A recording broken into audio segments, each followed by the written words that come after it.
Bonjour à tous et bienvenue pour la première vidéo de la semaine. Nous allons parler du match qui a eu lieu entre le Paris Saint-Germain et le Stade Rennais. Petit dispositif où je vous montrerai des choses en même temps, ça faisait quelques temps, mais aujourd'hui j'ai beaucoup de choses à vous dire. On va parler un petit peu de la transformation du Paris Saint-Germain à travers ce mercato et du fait que c'est plus que jamais l'équipe de Luis Enrique. Je trouve que sur ce match, il y a franchement à boire et à manger, comme je dis souvent, concernant le commentaire des prestations individuelles. On va revenir sur chacun des Parisiens parce que franchement, il y a quelques points de satisfaction, mais il y a également des points qui doivent amener bien des critiques et je trouve surtout qu'il y a des choses à dire en termes de coaching. Ça nous permettra de parler également un petit peu mercato du côté du Paris Saint-Germain. En plus de ce petit rapport de match, je vous ai préparé deux articles de Culture PSG, un média que les Parisiens connaissent forcément très bien, pour parler un petit peu de l'actualité parisienne et puis on terminera la vidéo avec un petit mot sur le Stade Rennais parce qu'il y a également eu des choses intéressantes montrées par les Rennais. Mais avant de commencer, je tiens à dire que il y a de l'orage chez moi, ce qui amène deux conséquences absolument dramatiques. La première, la plus importante, Bixby, mon petit chat, est terrorisée et elle se cache actuellement sous mon lit. Donc voilà, ayez de la compassion pour Bixby, même si vous ne regardez pas cette vidéo en direct. Et le deuxième point, qui vous concerne peut-être un peu plus indirectement vu que vous regardez cette vidéo, on risque d'être embêté par des coupures parce que j'ai l'électricité fragile durant ces périodes d'orage. Alors, on va revenir sur ce qui nous concerne. Le match qui avait donc lieu au Roison Park. Alors, vous avez, je n'en doute pas, suivi cette polémique avec le déplacement du match du côté de Rennes, ce qui à la limite a été relativement vite plié et qui n'a pas fait objet de bien des débats. Non, c'est le match retour qui fera beaucoup parler, mais sans rentrer dans ce débat, parce que c'est pas l'objet du soir. Disons simplement que c'était un match qui se tenait sur les pelouses du Stade Rennais alors que ça devait jouer au Paris Saint-Germain. Ça n'a pas pour autant entaché la qualité de la rencontre parce que la première chose que j'aimerais dire, c'est qu'on a eu une reprise de bien des championnats, des matchs un peu partout ce week-end. On a eu du foot italien, on a eu du foot espagnol, on a eu du foot anglais. Bref, je vais pas vous faire la liste totale, vous avez compris l'idée, mais franchement, la Ligue 1 n'a pas eu à rougir de ces rencontres. J'ai trouvé les matchs du championnat français vraiment très agréables. Et cette rencontre, qui est quand même la rencontre du dimanche soir, tu vois, il y a un côté un petit peu iconique, un petit peu figure de proue du football français. En plus, Rennes est une équipe extrêmement intéressante, avec désormais Francaise sur le banc. J'attendais beaucoup de choses. Et franchement, j'ai pas été déçu. Alors, on va commencer en parlant un peu de ce que Luis Enrique a dit. Je trouve que c'est des parties qui sont assez intéressantes parce que finalement, ce que va dire le coach parisien des rencontres est toujours riche en enseignements et surtout, je trouve que c'est un coach qui parfois dit les termes. C'est plutôt intéressant là-dessus. Il y a un premier truc que j'ai envie de ressortir. Je pense que si je cherche bon match, voilà, paradoxalement, c'est pas de bon match dont je veux parler. Pour moi, le match à Lens c'était différent. On avait fait un bon match là-bas. Aujourd'hui, non. Il y avait une très grosse différence au niveau du rythme des efforts et des efforts. Donc ça, c'est intéressant. Surtout qu'il dit pour jouer au football, spécialement à l'extérieur dans cette Ligue 1, il faut être plus attentif. C'est un match qui, du côté du Paris Saint-Germain, a connu beaucoup de changements à la mi-temps. On a Ousmane Dembélé qui est sorti pour Ferran Torres, on a Mika Götze qui est rentré pour Kvaratskhelia, le tout vraiment en retour du vestiaire, et le reste des changements, vous voyez, il y en a deux qui étaient dès la 60e, Beraldo qui est rentré dès la 69e, on sent qu'il y avait des choses à corriger du côté de ce Paris Saint-Germain, et c'est peut-être pas pour rien qu'ils étaient menés, et ça ressort vraiment dans les commentaires de Luis Enrique. Et c'est pareil concernant le match qui a amené tous les commentaires, le match de Ferran Torres. Est-ce que ce sont des débuts idéaux? Et là, il nous rappelle un truc que je trouve essentiel. Oui, mais avec les joueurs qu'on a signés, on n'est pas préoccupé de ce qu'ils peuvent faire pendant un match ou 10 matchs. Et ça, je pense que c'est trop sous-estimé de la part des supporters du PSG. Je sais très bien comment ça va se passer de la part des supporters, de la part des médias qui également doivent produire du contenu. Moi le premier, mais il va y avoir des commentaires très rapides sur est-ce qu'Akliouche est au niveau? Est-ce que Ferran Torres est au niveau? Est-ce que Mika Götze est au niveau? Et finalement, on s'en fout du côté du Paris Saint-Germain. La réalité, c'est qu'il y a un mec qui fait la pluie et le beau temps du côté de Paris. C'est de plus en plus le cas et on va le comprendre à travers cette analyse. C'est Luis Enrique. Luis Enrique, quand il a recruté Désiré Doué, il l'a incorporé progressivement. La première partie de sa saison, elle est anecdotique de sa première saison par rapport à ce qu'il fait par la suite. Et je pense que ça va être la même chose pour ces joueurs. Alors pas forcément des des temps de jeu anecdotiques, hein, parce que mine de rien, Akliouche, il a encore beaucoup de minutes de jeu. Mine de rien, Rhodes, il claque sa première mi-temps et Ferran Torres aussi rapidement, mais est-ce que Ferran Torres a assuré sa réussite cette saison avec 2 buts là? Non. Je pense qu'il s'achète des dispositions mentales qui vont être agréables pour lui, surtout qu'on sait que Ferran Torres est un joueur qui est assez sensible aux critiques. On l'a vu du côté du Barça où ça n'a pas toujours été simple. Mais finalement, les conclusions du staff du Paris Saint-Germain, bon, moi j'ai envie de dire, je vais pas tirer de conclusion de la qualité des matchs des joueurs parce que je sais très bien que Luis Enrique ne le fera pas. Les conclusions que je vais tirer, c'est plutôt, si je reprends la feuille de match, que je vais faire un petit focus sur Akliouche. Bon, Akliouche, cette saison, il a déjà joué 3 matchs, 135 minutes. Du côté du Paris Saint-Germain, ça montre qu'il y a quand même une certaine confiance, ça montre qu'il y a quand même une volonté de l'utiliser dès maintenant. Donc Luis Enrique juge qu'il a les moyens d'apporter à cette équipe dès maintenant, en plus du fait qu'il y a peut-être besoin de le faire rentrer pour faire souffler les autres. Et c'est ça le truc important à souligner. Et puis le deuxième point que j'ai envie de mettre en avant, parce que vraiment ça va donner la couleur à toute l'analyse du match et toutes les conclusions que j'ai envie de donner sur ce Paris Saint-Germain, c'est Luis Campos qui déclare que le mercato n'est pas fini du tout, même du côté des arrivées. Je vous laisserai aller lire l'article sur Culture PSG qui retrace bien les quelques paroles qu'a eu Luis Campos. Il n'y a pas matière à épiloguer pendant 2 heures sur chacune des déclarations, mais disons-le clairement, ce Paris Saint-Germain a envie de bâtir une équipe compétitive et moi, ma ligne de lecture que je vais avoir durant toute la saison et qui est d'autant plus frappante sur ce match parce que tu es au début de saison et que les joueurs sont pas encore en pleine forme, c'est que quand les joueurs seront pas en pleine forme justement, il y aura de la rotation. Alors c'est pas dramatique, on va reparler du match de Dembélé, de Kvaratskhelia qui ont clairement pas été au niveau selon moi. Je vais pas dire que Dembélé rate son début de saison, le mec qui revient de la Coupe du Monde, c'est pas au cours du mois d'août qu'on va attendre les matchs de Dembélé. C'est pareil pour Kvaratskhelia. Alors on va me dire que Kvara n'a pas eu de Coupe du Monde certes, mais ça faisait un moment finalement qu'il n'avait pas joué. Et il y a un peu ce double tranchant dans la gestion d'une saison de foot, c'est que c'est pas bon de jouer trop de matchs et d'avoir trop d'intensité parce que finalement tu arrives cramé, mais en même temps, si t'as pas de matchs qui sont joués ou que tu as trop peu d'intensité, tu vas pas être prêt pour reprendre quand il s'agira d'aller au mastic. Et d'ailleurs, ça pourrait amener un sujet de vidéo, ça que j'ai de plus en plus envie de faire sur est-ce que c'est mieux de jouer en Ligue 1 ou en Première Ligue pour gagner la Champions League, mais je vais pas trop digresser, même si ce format s'y prête particulièrement bien. Mais ça avantage pas non plus totalement Kvara. La lecture, elle est pas blanc bonnet ou bonnet blanc. Mais en attendant, moi, ce que je vois, c'est que ce sont des joueurs qui sont parfois sortis par Luis Enrique, qui sont jugés par rapport à leur état de forme. Il ne s'agit pas de faire de conclusions sur la saison, ce serait complètement débile. Je crois même que je me moque sur Twitter de Foot Mercato qui va faire un tweet genre « Que pensez-vous du début de saison de Dembélé ?» On n'en pense rien. Mais par contre, ce que j'aime bien en conclusion, et vous aurez compris que c'est ma manière de fonctionner, je tire pas des conclusions sur le niveau des joueurs, mais plutôt sur les décisions de Luis Enrique et ce qu'on peut en tirer. Akliouche, je me rends compte qu'il y a du temps de jeu, peu importe son niveau, donc ça en dit long sur les enseignements à tirer du côté du PSG. Et Désiré Doué, il est en forme physique, Désiré Doué, il joue. Désiré Doué, hein, on va reprendre sa saison, sa saison, son tout début de saison. 267 minutes de jeu déjà, donc assez impressionnant, et on reviendra sur le match de Désiré Doué. Il y a des critiques à formuler, évidemment, mais c'est un joueur qui commence la saison de manière relativement brutale, dira-t-on. Alors, je vais vous faire la petite évaluation des Parisiens. On sait que c'est un point un peu obligatoire. Quand je vous fais des débriefs de match, habituellement, c'est sur le journal TMF. J'ai pas le temps de m'attarder sur chacun des éléments. Ça va être une vidéo très tournée PSG. Je vais pas faire les 11 évaluations des Rennais non plus, même si j'aurai quelques mots du côté des joueurs du Stade Rennais en fin de vidéo. Safonov, j'ai pas grand chose à dire, ce serait facile à dire qu'il prend 2 buts, mais honnêtement pour moi c'est pas de sa faute. Je vous lis littéralement ce que j'ai marqué, vous me verrez jeter les coups d'œil ici. Safonov ok malgré les 2 buts, pour moi c'est un match non événement. Marquinhos assez intéressant par contre, parce que Marquinhos, moi j'ai toujours un petit peu ce côté...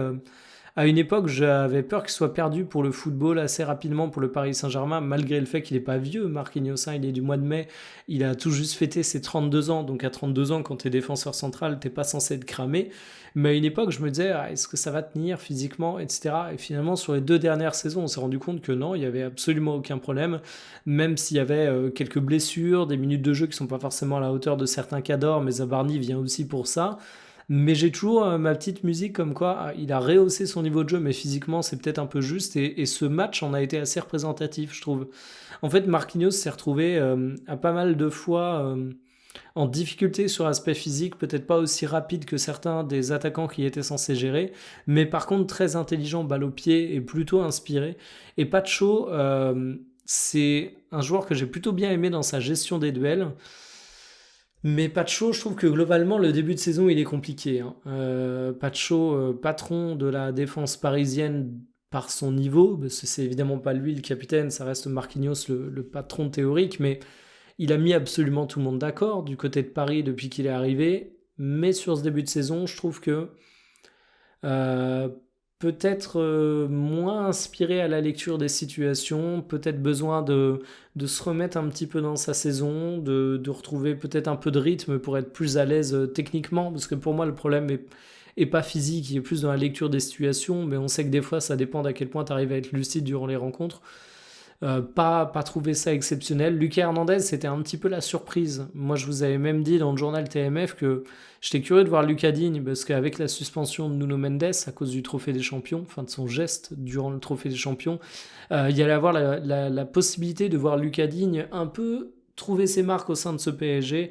On l'avait vu notamment beaucoup centré à la recherche d'un numéro 9 qui n'existait pas au cours de la précédente rencontre, et je me disais, ok, ça c'était couru d'avance. Moi j'avais beaucoup d'intérêt pour Lucas Digne qui arrive au Paris Saint-Germain parce que c'est un joueur de qualité, mais j'étais curieux de voir comment il allait s'adapter à une équipe qui n'a pas spécialement besoin de centreur pur jus, et lui c'est vraiment un centreur pur jus. Et finalement c'est Lucas Hernandez qui a été préféré. Les notes SofaScore souvent disent de la merde, je le dis, je suis désolé, les mots sont un peu rudes, mais ici 6,1 c'est plutôt raccord, hein. Je trouve que il est monté un peu, mais il n'a pas spécialement apporté devant. Il n'a pas spécialement été sécurisant quand il s'essayait de faire des duels, d'essayer de contenir son vis-à-vis. Lucas Hernandez a clairement pas marqué des points pour moi au cours de cette rencontre. Et Achraf Hakimi qui fait un début de saison assez particulier. Alors Hakimi, moi je m'attendais à ce qu'il soit cramé physiquement, mais il ne l'est pas du tout.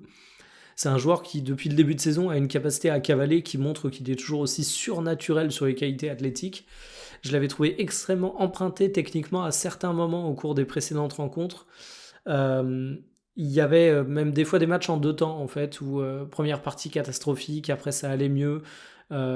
Parfois juste techniquement, c'était largement en dessous ce que tu pouvais attendre de prestations d'Achraf Hakimi, parce qu'on parle pas de n'importe qui. Au cours de ce match, c'est pas fantastique, mais j'ai quand même trouvé qu'il y avait du mieux. Vitinha qui a baissé en régime au cours de la seconde partie de la rencontre, mais il fait quand même un match ok. Il a été remplacé par Beraldo, et ça, je vais en parler.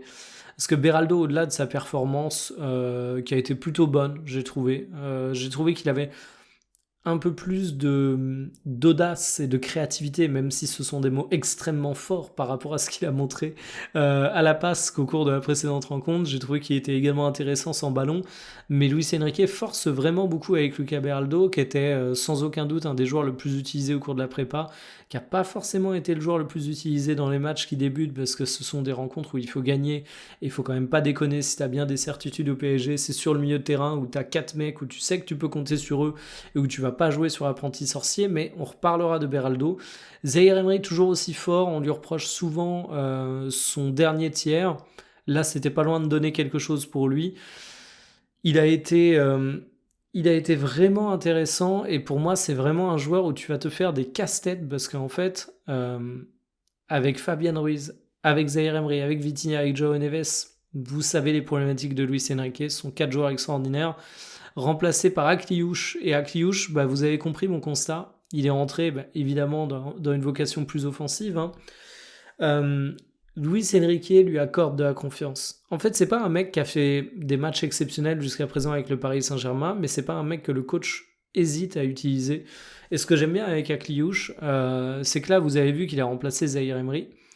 À noter qu'il rentre à la 60e, auparavant on a Torres qui était rentré à la 46e et qui lui aussi est beaucoup sur le côté droit.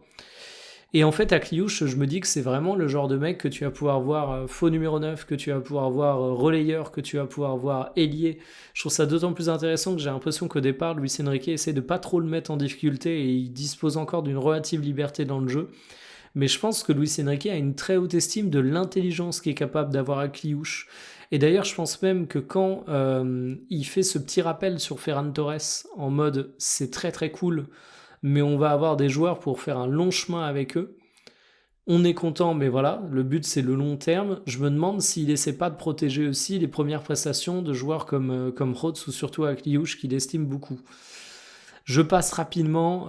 Joe Neves, pas pour moi super en forme pour le moment. Il manque pas de volume, mais il manque encore un petit peu de justesse. Je vais pas épiloguer là-dessus. Moi, je jugerai au fur et à mesure, mais une top entrée de Fabian Ruiz qui rappelle que bah finalement, oui, tu as une Coupe du Monde qui va beaucoup user les organismes. À noter que Fabian Ruiz n'était pas aussi titulaire que certains. Quand on parle de joueurs qui reviennent de la Coupe du Monde, vous comprenez bien que c'est pas la même chose entre Ousmane Dembélé, Zahir Emery qui a pas joué une minute, et enfin si, quasiment, et Fabian Ruiz qui a été titulaire, mais qui a fait titulaire la moitié de la compétition, mais qui en même temps a été plus loin que certains. Bref, vous voyez l'idée. Je pense aussi qu'il y a des dispositions mentales qui comptent. Les Portugais, par exemple, au-delà de la fatigue, là, João Neves, Vitinha, Nuno Mendes, etc. Je pense que ça leur a mis un petit coup aussi cette Coupe du Monde, mais en tout cas, Fabian Ruiz prouve qu'il est encore une fois opérationnel. On sait que la saison dernière a été un peu frustrante pour lui. Peut-être que cette saison sera celle de tous les accomplissements hein, pour un joueur qui a déjà tout gagné collectivement, mais qui individuellement était peut-être un tout petit peu plus en retrait la saison passée, encore une fois, eu égard à sa situation médicale. J'ai envie de vous parler des attaquants, et là je vais sortir la sulfateuse. Sulfateuse sur le match, mais pas de manière générale. Kvaratskhelia, on fait que en parler pour sa saison passée, à juste titre. Hein. Il porte le PSG en Ligue des Champions. L'année dernière, je reprochais beaucoup à Kvaratskhelia d'être double personnalité. Il y a des joueurs qui sont irréguliers. Gvara, il est irrégulier, mais pas parce qu'il n'arrive pas à être constant, mais parce qu'il donne vraiment l'impression d'avoir laissé passer certaines rencontres de Ligue 1 avec relativement peu de sérieux. Et je trouve qu'au cours de ce match, c'est catastrophique, il rate tout, et je trouve même que tout son début de saison est assez délicat. Donc oui, prétendant au Ballon d'Or, etc., etc., mais quand tu réfléchis à incorporer Dembélé progressivement, parce que t'as peur qu'il se pète, parce qu'il n'est pas au niveau, quand t'attends comme ça de certains cadres de se réincorporer progressivement, et t'as Kvaratskhelia qui est censé pouvoir répondre présent, même si je l'ai dit, le manque de rythme peut être aussi préjudiciable sur sa forme, tu peux que être déçu par ce qu'il fait. Il rate vraiment. Vous voyez, ces dribbles, reprenons les stats. Hein, regardez-moi ça, ce qu'il essaie de passer en course progressive, mais les plus belles courses progressives de Kvaratskhelia, elles sont dans le sens inverse au jeu, je pense que ça en dit long. 3 dribbles tentés, 0 réussi, c'est les stats qui ressortent automatiquement, hein, mais moi j'ai vraiment l'impression qu'à chaque fois qu'il tentait des trucs, il ratait, c'est vraiment pas un match au niveau, et Dembélé c'est pareil. Et Dembélé, je lui en veux d'autant plus pour la rencontre, je vais pas tirer de conclusion, hein. Qu'il ait sa finition de la belle époque où il rate tout, c'est une chose. Mais j'ai trouvé que c'était un match de gros flemmard de Dembélé. Et ça, je suis pas prêt à l'accepter. Je suis le premier à dire on va pas juger Ousmane Dembélé pour ce qu'il fait en août. Je suis le premier à dire il faut pas juger le niveau d'Ousmane Dembélé par rapport à ce qu'il fait là. Mais en fait, il y a vouloir et pouvoir. Kvaratskhelia, tu sens que dans son match, il ne peut pas faire mieux. Pas parce qu'il n'a pas le talent pour. Tout le monde connaît le talent de Kvaratskhelia, mais il n'est pas dans une bonne phase. Ça arrive pour certains joueurs. Vaut mieux que ça arrive en août que ça arrive durant le printemps en Ligue des Champions. Mais tu sens qu'il manque pas de volonté. Tu sens qu'il fait des efforts. Tu sens qu'il essaie de passer, mais ça ne fonctionne pas. Dembélé, au cours de cette rencontre, j'ai trouvé qu'à certains moments, il manquait d'activité. Déjà, il manquait d'activité dans les phases où il fallait aider ses coéquipiers pour défendre, mais j'ai même trouvé qu'il manquait d'activité quand il s'agissait de se déplacer un peu pour être trouvé. Il a plus touché de ballon du côté droit, mais même si on avait sa carte de déplacement, non pas sa heatmap, mais sa map de déplacement, en fait, même quand il touche pas les ballons, parce qu'encore une fois, la heatmap, c'est que là où il touche les ballons, bah, je pense qu'on aurait vu un Dembélé beaucoup moins mouvant qu'à l'habitude, parce que moi, c'est ce qui est ressorti au cours de cette rencontre. Et qui rate sa finition, je le redis, c'est une chose, il n'y a pas de problème. Mais j'ai vraiment trouvé que dans ce match, il n'était pas au niveau mental, et vous prenez un mec comme Doué, Doué, il fait un début de match où il est toujours aussi dur à arrêter, et vraiment, je me suis refait, en fait, toutes les minutes de jeu de Doué sur ce début de saison. Je me suis tout refait en spécifique sur Doué. Je vous avais fait un tweet là-dessus fin de semaine dernière. Et il va falloir que je fasse une vidéo dédiée à Désiré Doué parce que je me rends compte que je suis souvent sévère avec lui, mais c'est peut-être Alors je vais peut-être regretter ces mots. Je le dis à chaud, voilà, c'est pas gravé dans le marbre. Ça se trouve, vous allez me dire en commentaire, ouais, mais tel joueur, je vais vous dire, ah ouais, t'as raison, mais plus ça va, plus je me dis que Désiré Doué, c'est le plus gros potentiel du football mondial actuellement. En fait, dans ce match, c'est tout l'inverse de ce cher Ousmane Dembélé. Un coup il est à droite, un coup il est à gauche, il est omniprésent dans ses touches de balle, il touche combien de ballons d'ailleurs, j'avais même pas checké, il touche 100 ballons, tout rond. Il va tenter des dribbles de partout, il va être omniprésent dans les rencontres, et je trouve que c'est ça qui est choquant avec Désiré Doué, c'est qu'il est omniprésent dans les rencontres, et on peut lui reprocher de trop en faire, mais c'est qu'il sait tout faire. Alors ça veut pas dire, quand tu sais tout faire, que tu arrives à tout passer. Et d'ailleurs, la deuxième partie de la rencontre, enfin la deuxième partie des minutes de jeu de Désiré Doué vous prouve que il n'arrive pas toujours tout. Parce que franchement, j'ai trouvé que c'est un peu perdu au fur et à mesure de son match, mais il a une telle influence, il a une telle volonté. Le patron du PSG, à un moment, ça va devoir être lui, parce qu'il y a le côté chef d'orchestre. Et vraiment, je trouve qu'il est surdominant. Mais quand je dis dominant, je vais faire un peu mon Walid Cherchour, mais il n'est pas dominant, il est dictatorial, quoi, pour prendre une grosse formule dans la manière qu'il a abordé les matchs. C'est-à-dire que tu peux pas le louper. C'est-à-dire qu'il est omniprésent, il court 2 fois plus que les autres, techniquement il en fait 2 fois plus aussi. Alors ça amène de la frustration, ça amène du déchet. Kvaratskhelia, je vous disais qu'il était irrégulier parce qu'il ratait mentalement le fait de se pointer dans certains matchs de Ligue 1. Désiré Doué, je trouve qu'il est toujours là mentalement, mais par contre il est encore irrégulier dans sa capacité à réussir les choses. Après, rappelons un petit détail, hein. Désiré Doué, il a 21 ans. Il vient de fêter ses 21 ans. Il est plus proche de son année où il a quasiment 20 ans, quoi. Vous voyez ce que je veux dire? Il aura encore 21 ans dans 6 mois. Désiré Doué, vous regardez sa carrière. Il y a une saison à 3000 minutes du côté du Paris Saint-Germain. Après, je compte pas le trophée. Enfin, la Coupe du Monde des clubs, on s'en bat un peu les couilles. Ensuite, il y a une saison à 2500 minutes et c'est tout. Et avant, c'était du Stade Rennais et 2300 minutes, c'est même pas une vraie saison complète du côté du Stade Rennais. En fait, Désiré Doué, c'est encore un joueur tout neuf. Il a explosé aux yeux du monde, mais c'est un bébé. Il faut s'en rendre compte. Donc en fait, le fait qu'il soit encore irrégulier, le fait qu'il rate encore, c'est normal et je lui vois une marge de progression monstrueuse. Mais au cours de ce match, c'est assez représentatif de Dembélé. De Désiré Doué. Et justement, Dembélé remplacé par Ferran Torres un peu plus sur le côté droit. C'est assez marrant le match de Ferran Torres parce que tout le monde est en train de se toucher sur sa finition et a raison parce que franchement le mec débute au PSG, il met 2 buts. Quand tu sais que tous les Barcelonais étaient super contents de le voir partir, ça prête à sourire. Même si les Barcelonais me diraient non, non, mais là, il marque contre le Stade Rennais, mais tu verras quand tu seras en huitième de finale face au Bayern Munich qui va te croquer une occasion. C'est de ça dont on parlait. Les Barcelonais auraient raison de me rétorquer ça, mais si je dis ça, si je salue la finition, c'est pour nuancer un petit peu ce qu'il a fait sur le côté droit. Alors, vous voyez que sur les stats, oui, il passe de 3 dribbles, ouais, mais je sais pas pourquoi ça sort ça d'ailleurs, je le vois pas, mais ça tombe bien, parce que ce que j'allais vous dire, c'est que ok, les stats disent ça, mais je comprends même pas, du coup, non. Mais moi, de visu, ce que j'ai surtout vu, c'est qu'il était pas prêt pour le côté droit.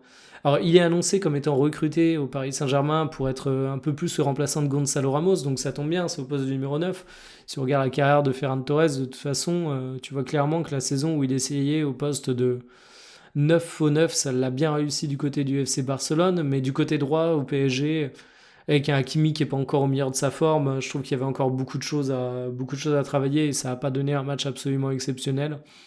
Mais en termes de finition, c'est impeccable. Bravo, monsieur là-dessus. Ça va le mettre en confiance et je pense que c'est un joueur qu'on a besoin. Et Mika Götze, rentré à la mi-temps, va avoir besoin de gagner en intensité. Faut pas oublier que c'est un joueur qui vient d'Eredivisie. Moi, je l'avais dit, hein, c'est un joueur où j'ai vu énormément de choses intéressantes. C'est un joueur où les statistiques sont beaucoup ressorties dans les premières analyses. Je suis désolé, hein, mais moi je redis, les mecs qui mettent en avant les statistiques, ne les écoutez pas, et j'ai des vrais doutes sur le fait qu'ils aient beaucoup regardé de trajectoires de carrière de joueurs qui viennent du championnat des Pays-Bas ou même de minutes de Mika Götze, parce que pour moi, ces stats, elles valent pas grand-chose dans ce championnat, tu peux les diviser par 2, mais par contre, ce que j'ai vu en termes de qualité, c'est vraiment un joueur qui est un meneur de jeu excentré. Et ça, c'est pour moi ce qu'il y a à retenir, c'est là-dessus que je vais l'attendre, et ça correspond un peu à son positionnement hein, qu'on a vu au cours de cette rencontre, au nombre de ballons touchés aussi, où En seulement une mi-temps, il va quand même te toucher 47 ballons, ce qui est vraiment tout sauf négligeable. Mais j'ai trouvé simplement qu'il manquait un peu d'intensité, mais très très prometteur. Bon, ok, vous avez globalement mes performances individuelles. La vision de Luis Enrique, et pourquoi je trouve ça hyper intéressant, bah, c'est que Dembélé et Kvara, ils sortent dès la mi-temps. Et pour moi, ça, c'est déterminant. C'est bête, mais il faut l'oser. Et vous allez me dire, ouais, mais c'est normal, parce que tu te retrouves avec un Dembélé qui sort de la Coupe du Monde. Attendez, Désiré Doué, il sort de la Coupe du Monde pareil. Hein. Désiré Doué, il n'est pas sorti. Hein. Kvaratskhelia, il n'a pas de Coupe du Monde. Hein. S'il sort Kvaratskhelia, c'est pas parce qu'il est rincé physiquement. Hein. Et c'est pas parce que Luis Enrique est un gamin de 8 ans qui est, le lendemain de Noël, trop pressé de déballer ses jouets. Il n'a pas d'impatience à absolument faire jouer Mika Götze au cours de cette rencontre. Hein. Ou de faire jouer à Kliouche. Non, s'il les fait rentrer, c'est parce que, bah ouais, Kvaratskhelia n'a pas été au niveau, Ousmane Dembélé n'a pas été au niveau. Il y a des commentaires de Luis Enrique après la rencontre, je vous l'ai montré dès le début de la vidéo, qui dit qu'il n'a pas été satisfait, que face à Lens, ils ont bien joué, même s'ils ont perdu. Je suis d'accord avec lui. Et qu'ici, ils ont mal joué. Quand tu lis des déclarations au fait qu'il sort ses joueurs, pour moi, c'est pas rien. Quand tu lis le fait qu'il dit Ferran Torres, ouais, il débute bien, mais c'est des joueurs qu'on va recruter pour la longueur, c'est pas rien non plus. Et en fait, pour moi, il y a vraiment un scénario où cette saison, paradoxalement, si Barcola part, il y aura peut-être un peu moins de concurrence en termes de niveau brut, parce qu'aujourd'hui, à Kliouche ou Mika Götze, sauf révélation en cours de saison, ça n'a pas encore le niveau de Barcola, même si je sais que beaucoup de Parisiens lui reprochaient sa finition. Mais il y a un monde où Kvara, il va être concurrencé. Hein. Moi, je rappelle que Kvara, tout ballon d'or potentiel est-il pour le Paris Saint-Germain, tout candidat est-il poussé par les supporters du PSG. Je vous reprends sa petite feuille maxi foot, c'est dur à dire. Bon, Kvaratskhelia, il débute pas certains matchs en janvier, par exemple, de Ligue des Champions. Il débute pas pas au Paris FC. Face au Sporting Lisbonne, il débute pas. Et si, il débute face à Newcastle. Je me souviens plus ce qui était passé dans ce match. Mais il est concurrencé, quoi. Son entrée face à Chelsea, où il met son doublé, c'est là où il remarque beaucoup de points. Mais finalement, c'est pas un joueur qui était donné titulaire forcément imbougeable du côté du Paris Saint-Germain. Et ça me paraît important à rappeler, en fait. C'est que c'est un joueur qui peut être challengé. Et c'est pareil, Ousmane Dembélé. Oui, ballon d'or, etc. On est d'accord. Mais Ousmane Dembélé, c'est un joueur qui a été recadré par Luis Enrique au tout début lors du fameux déplacement à Arsenal. Alors certes, il n'avait pas donné ce qu'il a donné aujourd'hui, il n'avait pas remporté ce qu'il a remporté aujourd'hui, mais c'est peut-être grâce à l'action de Luis Enrique qu'on a eu cette version d'Ousmane Dembélé justement. Et pour moi, de la même manière, Ousmane Dembélé, c'est un joueur que tu es toujours obligé de gérer, qui n'est pas toujours ultra fiable physiquement. Si Ousmane Dembélé passe à côté durant une partie de la saison, il n'aura absolument aucun remords à prendre un mec comme Ferran Torres qu'il adore et à le mettre titulaire. Et en fait, pour moi, cette saison a été vraiment très très marquée par ça. Et c'est pareil, on a un Zaïre Emery qui revient très très fort. On a un Fabian Ruiz qui est littéralement imbougeable. Dès qu'il va être en forme, tu peux pas ne pas le mettre dans le 11. Mais comment tu vas faire jouer la concurrence? Ça me passionne de suivre ça. Et c'est pareil, Beraldo, pour moi, c'est vraiment l'exemple. Beraldo, qui joue ses 21 minutes, d'un joueur qui a un rôle, mais qui dépend que de Luis Enrique. Ça a beau être plutôt un truc que t'imagines, parce que oui, Beraldo, effectivement, c'est un défenseur central qui peut bien s'incorporer au jeu, qui touche beaucoup de ballons, qui a une bonne technique, qui a déjà une certaine polyvalence, une certaine intelligence tactique, étant donné qu'on l'a vu latéral comme central. Donc c'est pas la news du siècle de le voir numéro 6. Mais le voir avec un Luis Enrique qui insiste autant, pour moi, c'est quand même un truc assez fort. Et c'est ce que je me dis sur cette saison, en fait. Et c'est vraiment pour ça que j'ai envie de faire cette vidéo. Il n'y a qu'un patron au Paris Saint-Germain. Ça, il faut vraiment le comprendre. T'as qu'un patron au Paris Saint-Germain, il s'appelle Luis Enrique. Et je jette une pièce en l'air. Aujourd'hui, quand on regarde le 11 du PSG, on se dit Doué sera forcément titulaire, Dembélé sera forcément titulaire, Kvaratskhelia sera forcément titulaire, Vitinha, Neves, Ruiz seront forcément titulaires. Pour moi, dans les 6, il y en a un qui sautera en cours de saison. Je sais pas lequel, parce que je suis pas voyant. Je peux pas vous dire si Kvara va faire une bonne saison, si Dembélé va faire une bonne saison, si Doué va faire une bonne saison, etc., etc. Mais je suis persuadé que la hiérarchie qui est très solide dans l'esprit des supporters du Paris Saint-Germain, parce que Kvara, il te fait gagner la Ligue des Champions, Dembélé, c'est ton ballon d'or, etc., elle est beaucoup moins fixée dans la tête de Luis Enrique. Et je rappelle un truc tout con, hein, mais c'est que Safonov, il apporte entière satisfaction aux supporters du PSG. Il se trouve que Suzuki ne vient pas au PSG, mais c'était le but de le recruter. Alors que dans la tête des supporters du PSG, Safonov, il est numéro 1. Et j'ai même envie de dire un truc. Si on n'a pas Chevalier, pardon, je baille qui se barre, à tout moment, on a une surprise dans la gestion Safonov-Chevalier. On voyait tous Lucas Digne être titularisé, c'est Lucas Hernandez qui est titulaire en surprise. Et même un mec comme Hakimi, je suis curieux de voir la gueule de la saison qui va sortir. On sait également qu'il y a des affaires judiciaires extrêmement graves, qui vont le perturber mentalement. Hakimi, qui à une époque disait qu'il attendait que ça, le procès, et qui aujourd'hui fait tout pour ne pas aller à ce procès. Je ne vais pas donner d'avis de fond. Regardez ma gueule, je pense que vous avez déjà un peu ce que ça m'inspire, tout ce genre d'affaires. J'en ai assez parlé avec Greenwood, même si ici le cas est différent. Je ne mettrai pas ça sur un pied d'égalité, parce que Greenwood, encore une fois, on avait des photos, on avait des vidéos. Mais en tout cas, pour en revenir au football, ce genre de truc va forcément affecter Hakimi. Je disais qu'au milieu de terrain, tu as un Zaïre Emery qui est en pleine forme, mais tu peux pas te permettre de pas aligner un Fabian Ruiz. Bon, bah tu as peut-être un autre poste que tu vas réussir à trouver pour Zaïre Emery. Est-ce que vous comprenez là où je veux en venir? C'est qu'en fait, les recrutements, quand tu as, et ça je vous le montre dès le début de la vidéo, Campos qui dit que le mercato dans le sens des arrivées n'est pas fini, c'est pas pour rien. Et je le redis, n'importe lequel de tes cracks devant peut sauter parce que Luis Enrique est un éternel insatisfait et il en a rien à battre des pots cassés. Et ça, je pense qu'il y a beaucoup qui le sous-estiment. Vous prenez la gestion des gardiens, pour moi, elle est hyper représentative. Safonov, qu'on l'aime, qu'on ne l'aime pas, qu'on le critique, etc. On peut quand même que reconnaître que c'est un bon gardien. Tu regardes la saison passée de Safonov, il a fait le taf du côté du Paris Saint-Germain. Ça a même été un atout pour l'équipe parisienne. Et malgré tout, Luis Enrique est prêt à aller chercher Suzuki, à lui mettre des bâtons dans les roues, à complètement placardiser Chevalier, à le sacrifier juste pour essayer d'améliorer un petit peu cette équipe. Mais Safonov était bon, donc tu sais que c'est de l'ordre des gains marginaux. Tu sais que cette équipe va pas être transformée quand bien même Suzuki arrive, convainc et prend la place de numéro 1. Tu vas pas passer du karting à la F1 pour reprendre une expression bien connue dans le monde du foot.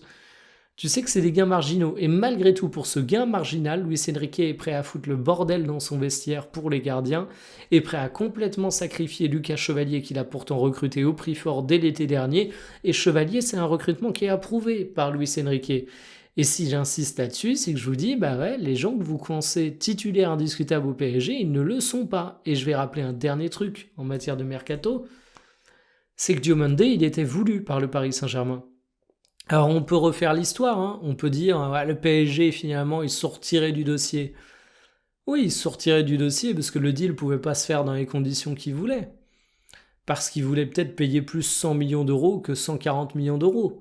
Parce qu'ils pensaient peut-être avoir la préférence du joueur et après ils se sont rendus compte que le joueur il avait une préférence multiple qui allait à bien des clubs.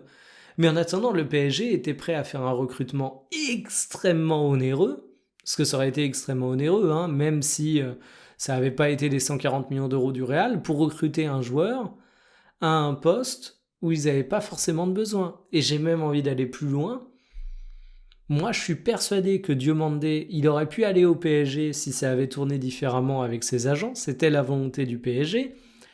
Et il aurait pu aller au PSG même si tu avais réussi à convaincre Barcola de rester. Vous allez me dire, ah, ça aurait fait un bordel, ça aurait fait un embouteillage, ça aurait fait trop de joueurs. Il s'en fout, Luis Enrique. Je vous répète la chose que je vous ai dit pour les gardiens. La piste Suzuki, qui était actée, hein, Suzuki il venait au PSG avant que tout capote en dernière minute, montre bien qu'il est prêt à faire des mouvements absolument énormes, à prendre des gros risques pour des gains marginaux.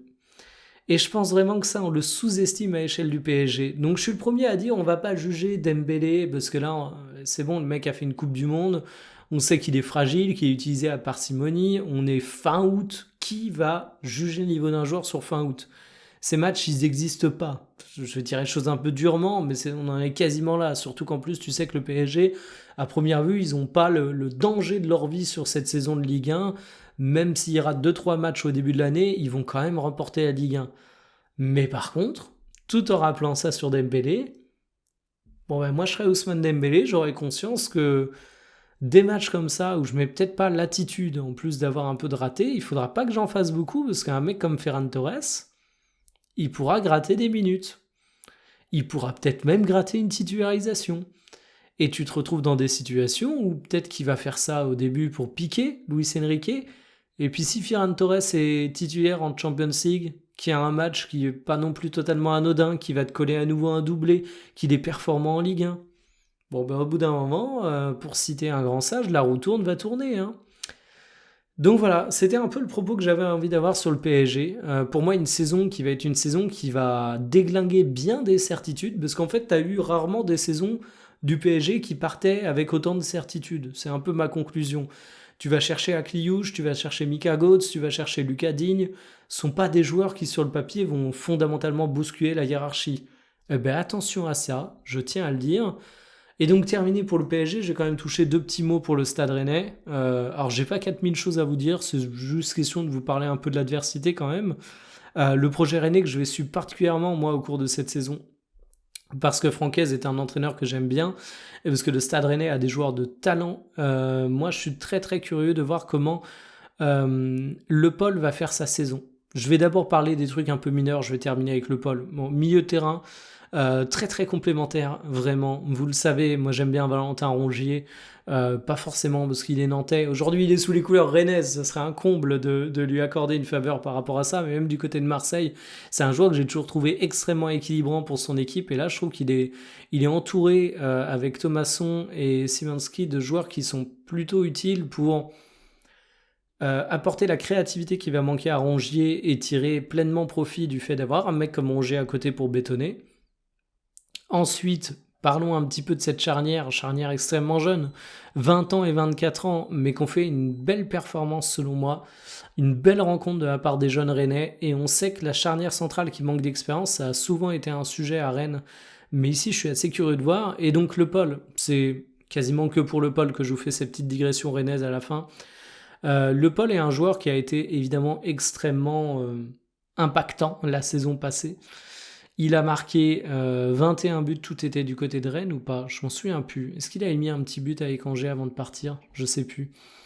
En tout cas, le Paul qui fait la saison en tant que meilleur buteur de Ligue 1, moi j'ai toujours eu la même ligne sur le Paul, c'est que j'étais très curieux, et je vais le dire, je l'assume, sceptique sur cette saison-là, la 2026-2027, parce qu'il surperformait massivement ses expected goals.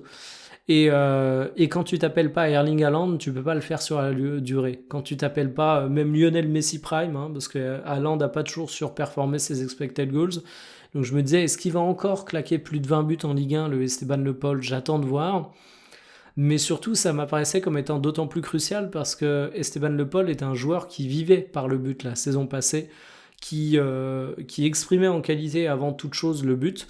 Et j'ai trouvé à contrario qu'au cours de ce match, bon, où il touche pas 40 000 ballons pour autant, hein, il en touche 27 en 90 minutes, je l'ai trouvé plus complet que ce que je lui trouvais au cours de la saison passée. Alors les Rennais, très attentifs à l'évolution de leur saison, me diront qu'il y avait déjà eu un petit peu de changement d'Esteban Le Paul au cours de toute l'année précédente. Et c'est vrai qu'on n'avait pas exactement le même Esteban Le Paul au tout début de saison et à la fin de saison pour plein d'autres raisons, y compris des raisons externes de forme du Stade Rennais. Mais j'ai trouvé ce match particulièrement complet du côté de Le Paul. C'est un truc que je tiens à dire parce que c'est un truc sur lequel je lui ai beaucoup tapé dessus. À chaque fois, moi je disais très bon match de Le Paul, mais vraiment profil de pur finisseur. Là, je me dis, est-ce que c'est le petit match d'exhibition de début de saison face au PSG, qui n'est pas forcément le match le plus représentatif de ce que tu peux avoir d'une saison, et donc faut pas tirer de conclusion? Est-ce que c'est la petite étincelle d'un progrès dans le jeu d'Esteban Le Paul? J'espère l'hypothèse 2, parce que Le Paul c'est quand même un joueur de talent, hein, quoi qu'on en dise, qu'il arrive ou pas d'ailleurs à développer un peu ses qualités de jeu, ça restera un joueur de talent même s'il n'y arrive pas, mais s'il ajoute à ça un apport dans le jeu plus intéressant, je me dis qu'il y a un truc à faire et que ce Stade Rennais, mine de rien, c'est une belle équipe. T'as également un petit peu de banc. Tu as également un loft, hein, un peu aussi, mais ça c'est un autre sujet. Mais voilà, en tout cas une rencontre que j'ai bien kiffé, je dois le dire, avec un scénario déjà intéressant, hein, parce que voir un PSG mener 2-0 en tout début de saison jusqu'à la 70e dans un match que le Stade Rennais a récupéré à domicile sur une telenovela interminable, j'ai trouvé ça assez distrayant. Belle qualité footballistique des deux côtés, beaucoup de sujets qui viennent du côté du Paris Saint-Germain suite à ce match, vous l'avez compris. Donc voilà, pour moi un vrai plaisir, j'espère que vous avez kiffé également cette rencontre du dimanche soir pour la Ligue 1. Moi, je vous fais une conclusion, je suis en train d'écouter l'orage, c'est terrible, je vais aller réconforter mon chat, je vous dis à demain, salut.